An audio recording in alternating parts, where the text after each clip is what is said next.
दोस्तों आप प्राप्त करें बीपीएससी इकोनॉमिक्स ऑप्शनल के हार्ड कॉपी नोट्स मात्र 1000 रुपए में, हिंदी और इंग्लिश दोनों मीडियम में बाय पोस्ट आपके घर पहुंचा दिए जाएंगे।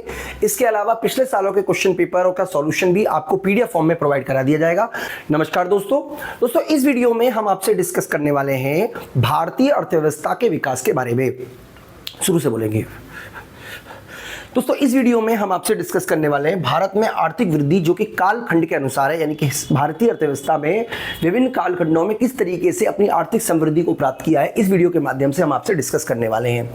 तो सबसे पहले मैं आपको बता देता हूं कि भारत में स्वतंत्रता से पूर्व भारत की जो वृद्धि दर है पिछले 50 सालों के लगभग में वो लगभग 1% के आसपास बनी रही, यानी कि भारत में जो वृद्धि दर है वो 1900 के दशक से पूर्व तो 0.25% रही। इसका मतलब भारतीय अर्थव्यवस्था पूरी तरीके से गतिहीन अर्थव्यवस्था थी। ब्रिटिश शासन काल के अंदर भारतीय अर्थव्यवस्था को बहुत ही बुरी तरीके का सामना करना पड़ा और इसकी सबसे बड़ी वजह थी औपनिवेशिक शोषण, यानी कि अंग्रेजों द्वारा भारतीय अर्थव्यवस्था के लिए जो शासन नीति अपनाई गई उसका मूल उद्देश्य ये था कि अपने जो मदर कंट्री है ब्रिटिश है उसको विकास करना, उसके लिए संसाधन उपलब्ध कराना, जबकि भारतीय अर्थव्यवस्था को उन्होंने बुरी तरीके से नुकसान पहुंचाया। इस समय उद्योगहीनता थी, यानी कि एक तरीके से जो उद्योग धंधे भारत के पास थे उनको भी भारत में समाप्त कर दिया गया। भारत में कपड़ा उद्योग को डेवलप करने के लिए जो बेसिक था हथकरघा उसको पूरी तरीके से तबाह कर दिया, हस्तशिल्प तबाह कर दिए, कुटीर उद्योग तबाह कर दिया और जो कृषि जो केवल जीविकोपार्जन का साधन रह गया उससे भारतीय किसानों की स्थिति बड़ी दयनीय रह गई। ब्रिटिश शासन काल में ब्रिटिश सरकार का एकमात्र उद्देश्य भारत से कच्चा माल को निर्यात करके ब्रिटेन से तैयार माल को भारतीय अर्थव्यवस्था में बेचना था।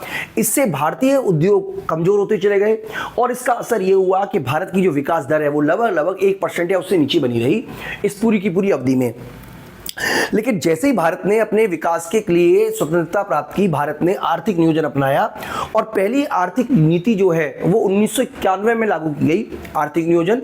और क्योंकि हम यहाँ पे दो खंड ले रहे हैं, यानी कि जो भी हम ले रहे हैं वो दो आर्थिक नियोजनों को लेकर चल रहे हैं, तो इस दौरान भारत में जो जीडीपी वृद्धि रही है इस दशक में वो रही है 3.5%, यानी कि एक तरीके से भारत जो है वो गतिहीनता की जंजीरों को तोड़ने में सफल रहा। हालांकि भारत ने पहली पंचवर्षीय योजना में ग्रामीण क्षेत्र, सिंचाई, इन सब के लिए बल दिया और दूसरी योजना जिसको महालनोबिस योजना के नाम से जाना जाता है, नेहरू महालनोबिस योजना, इसके अंतर्गत बड़े उद्योगों पर उन्होंने बल देने की बात की।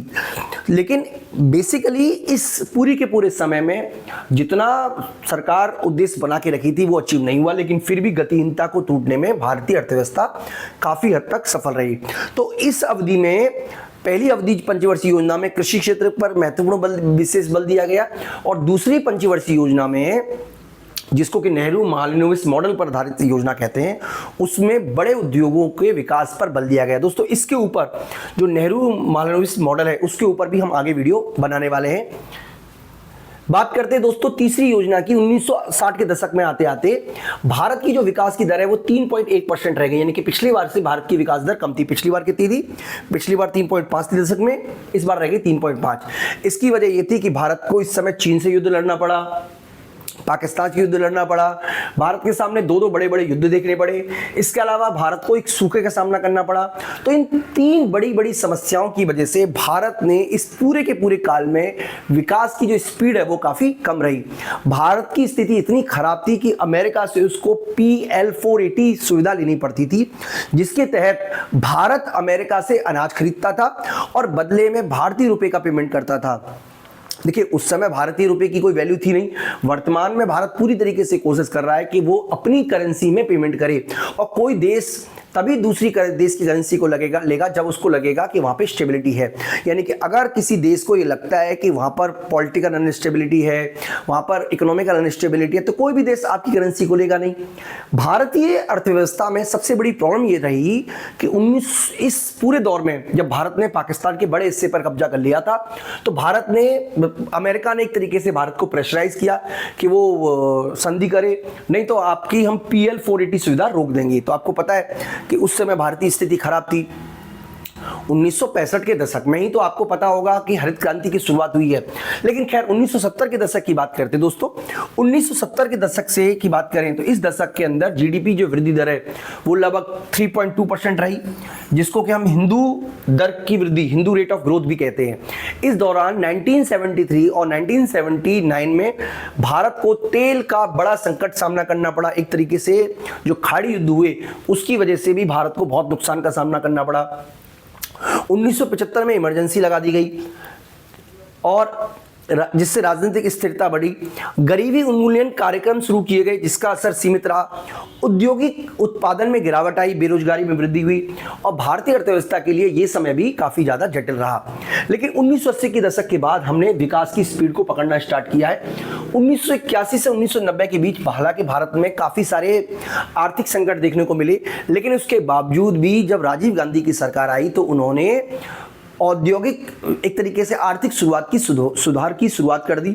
हालांकि ये आर्थिक सुधार बहुत लिमिटेड लेवल पे थे, बहुत छोटे लेवल पे रहे, लेकिन फिर भी आप ये कह सकते हो कि भारत में 1980 से 1990 का दशक भारत के लिए टर्निंग पॉइंट रहा और इस अवधि में भारत में जो विकास की दर थी वो 5.6% के आसपास रही।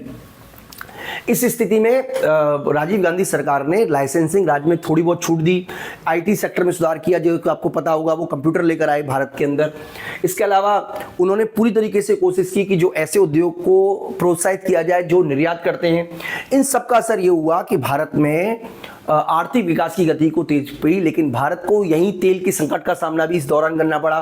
भारत को लगातार अपनी के लिए फिस्कल घाटे का समस्या का सामना करना पड़ रहा, यानी कि सरकार के पास खर्चे ज्यादा थे, कमाई कम थी, जिसकी वजह से सरकार लगातार राजकोषीय घाटे में फंसती चली गई।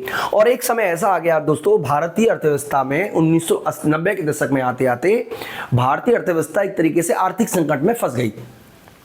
इस आर्थिक संकट से बचने के लिए 1991 में भारत ने नई आर्थिक नीतियों की घोषणा कर दी, यानी कि भारत अब क्या करेगा, वैश्वीकरण करेगा, वैश्वीकरण अपनाएगा। इसके अलावा भारत अब उदारीकरण को अपनाएगा, निजीकरण को अपनाएगा। दोस्तों उदारीकरण, निजीकरण, वैश्वीकरण के बारे में हम डिटेल में वीडियो आगे बात करेंगे, लेकिन इस दौर में भारत में जो वृद्धि दर है वो 5.5% के आसपास रही।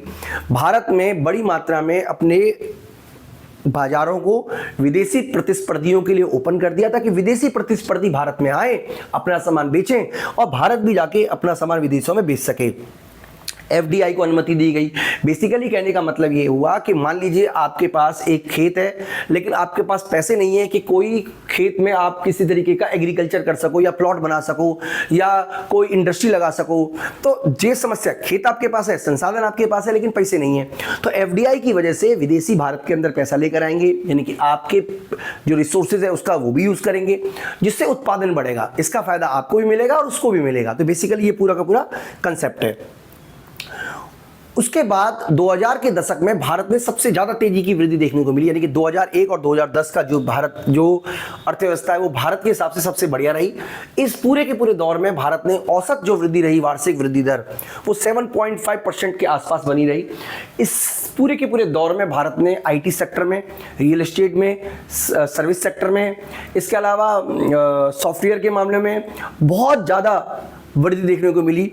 भारत को 2008 की वैश्विक मंदी का भी सामना करना पड़ा, लेकिन 2008 तक आते आते भारतीय अर्थव्यवस्था इतनी मजबूत हो चुकी थी कि वैश्विक जो मंदी थी या कह सकते ग्लोबल फाइनेंशियल क्राइसिस था, उसका असर कोई भारत के ऊपर बहुत ज्यादा देखने को नहीं मिला है।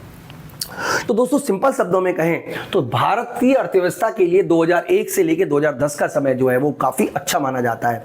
इसके अलावा 2011 से लेकर 2020 के समय में भी भारतीय अर्थव्यवस्था ने काफी अच्छी वृद्धि की। हालांकि ये वृद्धि काफी कम, पहले से कम थी, लेकिन उसके बावजूद भी ये वृद्धि की जो दर है वो 6.8 के पास बनी रही। प्रारंभिक वर्षों में भारत ने, यानी कि ये जो समय, इसने भारत ने काफी अच्छी ग्रोथ की। हालांकि बाद के समय में नोटबंदी और जीएसटी, इन सब का असर भारतीय अर्थव्यवस्था पर देखने का मिला और टेम्परेरी जो मंदी है उसका सामना भी भारतीय अर्थव्यवस्था को करना पड़ा।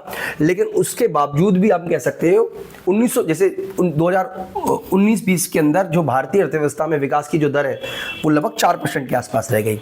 लेकिन फिर भी हम ये कह सकते हैं कि भारत ने जिस तरीके से डिजिटल पेमेंट की शुरुआत की, जिस तरीके से भारत मॉडर्नाइजेशन की तरफ बढ़ रहा है, जिस तरीके से से भारत में स्टार्टअप की शुरुआत हुई, उससे भारतीय अर्थव्यवस्था काफी ज्यादा अच्छी तरीके से विकसित हुई। लेकिन 2020 के दौर में भारत में कोविड आ गया और कोविड का असर यह हुआ कि भारतीय अर्थव्यवस्था ने पहली बार नकारात्मक वृद्धि दर देखी, जो कि लगभग 7.3% की दर से गिरी। इसमें सेवा क्षेत्र ने नेगेटिव परफॉर्म किया, इंडस्ट्रियल सेक्टर में नेगेटिव परफॉर्म किया, केवल एग्रीकल्चर सेक्टर ही था जिसने थोड़ा सा पॉजिटिव रिस्पांस दिया कोविड के दौर में। यानी कि कोविड में पूरी तरीके से भारतीय अर्थव्यवस्था को नुकसान हुआ, बहुत करोड़ों लोगों की नौकरी चली गई और भारत ने सबसे बड़ी एक तरीके से समस्या आर्थिक मंदी देखी 2020 से लेकर 2021 में। लेकिन जैसे ही भारत में लॉकडाउन खत्म हुआ, जैसे ऐसे आर्थिक गतिविधियां बढ़ी, भारत ने अपनी जीडीपी में तेज वृद्धि देखने को भी मिली और 2021-22 के अंदर जहां 19-20 में हमारी जो 20-21 के अंदर जो हमारी वृद्धि विकास दर है वो -7.3 थी, वहीं 21-22 के अंदर भारत ने जीडीपी वृद्धि दर लगभग 8.7% बनी रही। इससे हमें पता चलता है कि भारतीय अर्थव्यवस्था ने एक साल के अंदर ही अपनी पुरानी स्थिति से ऊपर अर्थव्यवस्था चली गई। सरकार द्वारा अनेक योजनाएं जैसे आत्मनिर्भर भारत, अवसंरचना निवेश, डिजिटल अर्थव्यवस्था, इन सब से देश ने मांग को बढ़ाया। यूपीआई, ई कॉमर्स और मैन्युफैक्चरिंग सेक्टर ने भी भारत को तेज विकास करने में बल दिया और इस सब से पता चलता है कि भारतीय अर्थव्यवस्था एक अब धीरे धीरे करके विकास की ओर अग्रसर है। तो दोस्तों, इस वीडियो के माध्यम से हमने पढ़ा कि अलग अलग फेजेस में, अलग अलग दौर में भारतीय अर्थव्यवस्था किस तरीके से अपने आर्थिक विकास की गति को पकड़ी। मैं उम्मीद करता हूं कि आपको बात अच्छी तरीके से समझ में आई होगी। दोस्तों, इस वीडियो में इतना ही। Thank you.